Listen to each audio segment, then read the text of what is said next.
Hi friends, నా పేరు రాజు. Big boss season 8 end అయిపోయి 2 డేస్ అయింది. ఆదివారంతో ఈరోజుతో 2 డేస్. దాని గురించి పూర్తిగా మర్చిపోయారు. అసలు బిగ్ బాస్ అనేది ఒకటి ఉంది, మొన్నటిదాకా జరిగింది అన్న విషయం కూడా పూర్తిగా మర్చిపోయారు. ఆ బిగ్ బాస్ సీజన్ 8 జరిగినప్పుడు ఎన్ని మాట్లాడారు జనాలు. అంటే వీడియోస్లో. ఇప్పుడు అన్ని మాటలన్నీ పోయినాయి, అన్నీ పోయింది. విన్నరు నిఖిల్ అయ్యాడు. Anyway happy. ఎందుకంటే ఆ బిగ్ బాస్ సీజన్ 8 ద్వారా చాలా హ్యాపీ అనమాట. మేము కూడా రివ్యూస్ ఇచ్చాము. మంచి మనీ అయితే వచ్చింది. నా వీడియోస్ ఏందంటే యాక్చువల్‌గా నేను సీజన్ 7 చూడలా, 6 చూడలా. 4 చూసా. 5 చూడలేదు. 4 చూసాను. అప్పుడు కొంచెం ఇంట్రెస్ట్‌గా ఉండేది. అప్పుడు రివ్యూ చేయాలని చెప్పేసి అయితే అస్సలు అనిపించలా. ఇంకా 6 అసలు చూడలేదు. 7 ఏందంటే లాస్ట్‌లో చూసాను. ఇంకా సీజన్ 8లో ఖచ్చితంగా రివ్యూస్ చేయాలని చెప్పేసి ఆ 6 అండ్ 7 చూసి రివ్యూవర్స్ ఏం మాట్లాడుతున్నారా ఇదంతా ఒక ఐడియాకొచ్చా. ఐడియాకొచ్చి రివ్యూస్ స్టార్ట్ చేశా. నేను కూడా ఒక బుక్‌లో రాసుకొని హ్యూజ్‌గా అబ్బా! ఈ పాయింట్ మాట్లాడాలా, ఇది కరెక్ట్ పాయింట్ అని చెప్పేసి స్వచ్ఛంగా అంటే అతను అసలు హౌస్‌లో ఏం జరుగుతుంది, దీనివల్ల జరిగింది అని చెప్పేసి స్వచ్ఛంగా మాట్లాడాలా, కరెక్ట్‌గా మాట్లాడాలని చెప్పేసి చాలా రకాల బుక్కులు రాసుకొని అయన్నీ చూడండి, వీడియోస్ మీకు అర్థమవుతాయి. ఇప్పుడు ఎవరు చూడబడలేదులే, అది కూడా అర్థం కాదు. ఎందుకంటే అయిపోయిన తర్వాత దాని గురించి పట్టించుకోవడం వేస్ట్. అలా రకరకాలుగా రాసా. రాసి ఇంకా మంచి మంచి థాట్స్ చాలా రకాలుగా చేశా.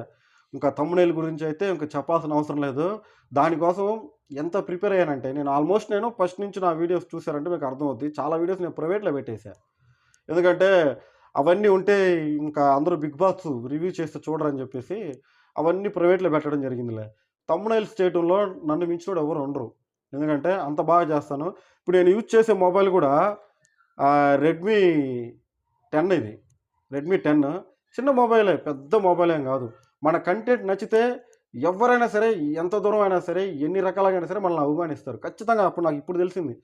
లాస్ట్ 10 డేస్ బిఫోరే నా వీడియోస్ వైరల్ అయినియి. అంతకుముందు పట్టించుకునే నాథుడే లేడు. చూడండి ఎన్ని వ్యూస్ వచ్చుంటాయో. 10 వ్యూస్, 20 వ్యూస్ అయన్నీ ప్రైవేట్‌లో పెట్టేశాను. 100, 200 ఉన్న వరకు మాత్రమే ఉంచాను. మొత్తానికి చాలా అంటే చాలా హ్యాపీ. ఆ 10 డేస్‌లో నా వీడియోస్ వైరల్ అవ్వటం. ఈ 10 డేస్‌లో కూడా నేను ఒక $25 వరకు అయితే సంపాదించుకున్నానబ్బా! అంతే. ఇంకా అంత బీభత్సంగా వైరల్ కాలేదు. ఒక 10K వరకు చూసేవాళ్ళు నా వీడియో. 10 వీడియోసో, ఒక 15 వీడియోస్ 11, 12 ఆ వీడియోస్ వరకే. బిఫోర్ చూసారంటే ఏం లేదు. నాకు అర్థమైంది ఏందంటే ఊర్లన్నీ తిరిగి వ్లోగ్ చేసుకుంటా, ఇంకా అది ఇది వాళ్ళ చేత ఏదో మా నాన్న తంటాలు పడి చేసేదానికన్నా కూడా ఇంట్లో కూర్చొని ఒక అబ్జర్వేషన్‌తో అంటే కరెక్ట్‌గా జనాలకి నచ్చినట్టుగా చెప్పగలిగితే మనం దేంట్లోనైనా సక్సెస్ 100%. ఇప్పుడు నాకు అర్థమైందది. నేను ఆ బుక్‌లో రాసుకొని అంతా చాలా ప్రిపేర్ అయ్యి ఇది మాట్లాడాలనుకున్నాను చూసారా? అదంతా నాకు బాగా ఉపయోగపడింది మాట్లాడేదానికి. ఇప్పుడు నేను ఇంత డైరెక్ట్‌గా మాట్లాడగలుగుతున్నానంటే అదే. ఏదైనా సరే ఏదో జెప్తారు. ఎందులే అయ్యి అంత పెద్ద వర్డ్స్ ఎందుకులే. అదే మంచి ప్రిపరేషన్ ఉండాలి ఏదైనా సరే. ఉంటే ఆటోమేటిక్‌గా మనం గెయిన్ అవుతాం. ఇప్పుడు నేను గెయిన్ అయ్యాను. మీరు గూడా అట్లాగనే ఏదైనా సరే ఒక పని చేయాలి అనుకున్నప్పుడు అంటే వీడియోస్ పరంగా రివ్యూ ఇవ్వాలా? లేదు ఒక మూవీ రివ్యూ ఇవ్వాలా? మూవీ రివ్యూ అనేది ఏందంటే బై హార్ట్‌ఫుల్‌గా వచ్చేయాలి అక్కడి నుంచి. అప్పుడైతే నాది క్లిక్ అవుద్ది. ఈ బిగ్ బాస్ అనేది ఏందంటే థాట్‌ఫుల్. ఎన్ని రకాలుగా మాట్లాడినా సరే బిగ్ బాస్‌ని ఇంకా ఎక్కదు ఎవరికీ. ఎందుకంటే షో అనేది లైవ్ చూసి చెప్పేది వేరు. లైవ్ చూడకుండా చెప్పేది వేరు. నేను లైవ్ అంతా చూసి చెప్పినా గూడా ఒక 100 మంది చూసేదానికి ముక్కేది. అదనమాట నా సిట్యుయేషను. ఇప్పుడు నాకు చాలా హ్యాపీగుంది. మీరు చూపించిన అభిమానం అయితే చాలా థాంక్స్. మంచి వ్యూస్, మంచి లైక్స్ అనమాట. ఇంక నెక్స్ట్ ఏంటంటారా? నెక్స్ట్ నాకు తెలీదు. ఇస్మార్ట్ జోడీ 3 వస్తుంది గదా! దాని గురించి ఒక చిన్న రివ్యూ అయితే ఇద్దామనుకుంటున్నా. అదనమాట. ఎందుకంటే బిగ్ బాస్‌లో నుంచి ఎళ్ళోళ్ళు అక్కడ ఉన్నారు కదా కొంతమంది. సో, వాళ్ళ గురించి ఏమైనా మంచిగా ఇద్దాం అనుకున్నా. మళ్ళా ఆలోచించా. ఇద్దామా వద్దా అని. కమ్యూనిటీలో పెడతాను. సో, మీరు దాని ప్రకారం ఓటేస్తే చేద్దామా వద్దా అని చెప్పేసి అయితే డిసైడ్ చేద్దాం అని చెప్పేసి అనుకుంటున్నా. ఎందుకు ఖాళీగా ఉంటాం ఎందుకు? ఒక్కసారిగా ఫేమ్ వచ్చిన తర్వాత మళ్ళా ఖాళీగా ఉంటే అందరూ మర్చిపోతారు కదా! అదనమాట. మనకు ఇంకొక ఛానెల్ గూడా ఉంది. వచ్చేసి అది కూడా డిస్క్రిప్షన్‌లో పెడతాను. అది కూడా మంచిగా ఉంది. అయితే మానిటైజేషన్ కాలేదు.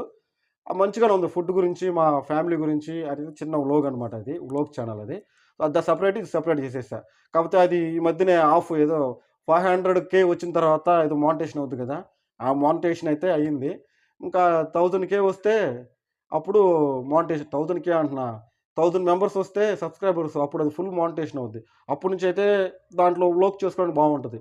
మెయిన్ ఏంటంటే ఈ బిగ్ బాస్ సీజన్ 8లో నేను చేసిన తప్పులు ఏంటంటే కెమెరా బాగలేకపోవటము, పోతే స్టూడియోని సరిగ్గా పెట్టుకోలేకపోవటం. నా స్టూడియో చూసారంటే మీరు దిమ్మ తిరుగుద్ది.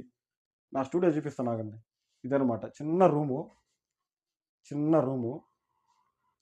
మామిడి గుడ్లు అంతా అందరు మామిడి గుడ్లే కదా అన్నీ ఆడే ఉంటాయి. పోతే ఈ మధ్య రీసెంట్గా ఒక టీవీ కొన్నా. టీవీ కనిపిస్తుందా? పడిపోద్దేమో మొబైల్. అది ఓకే. ఇదనమాట మంచి రూమ్ ఉంది నాకైతే స్టూడియో పెట్టుకోవడానికి. అందుకే నేను ఆలోచిస్తూ ఉన్నాను ఒక స్టూడియోని బాగా చేసుకొని మంచిగా రివ్యూస్ ఇద్దాము, మంచి పాయింట్లు తీసుకొని మాట్లాడదామని చెప్పేసి. దయచేసి వీడియోని చూసే వాళ్ళందరూ కూడా ఒక లైక్ ఇవ్వాలి ఖచ్చితంగా. లైక్ ఇవ్వకుండా మాత్రం ఏది జరగదబ్బా. లైక్ ఇవ్వకపోతే ఏది జరగదు. సబ్స్క్రైబర్లు తక్కువైనా పర్వాలేదు, లైక్ ఉంటేనే ఏదైనా. ఎందుకంటే అసలు లైకులు లేకపోతే వీడియోస్ అనేది రీచ్ కావు. మొత్తానికి నాకైతే మంచి లైకులు వచ్చినాయి కాబట్టి చాలా అంటే చాలా హ్యాపీ. ఓకే, నా వీడియోస్ చూసి ఇంతవరకు మమ్మల్ని అభిమానించినందుకు చాలా అంటే చాలా థ్యాంక్స్. నెక్స్ట్ మంచి థాట్తో వస్తాను. వచ్చినప్పుడు నెక్స్ట్ ఏం చేద్దామా అని చెప్పేసి అయితే అప్పుడు ఆలోచిస్తాను.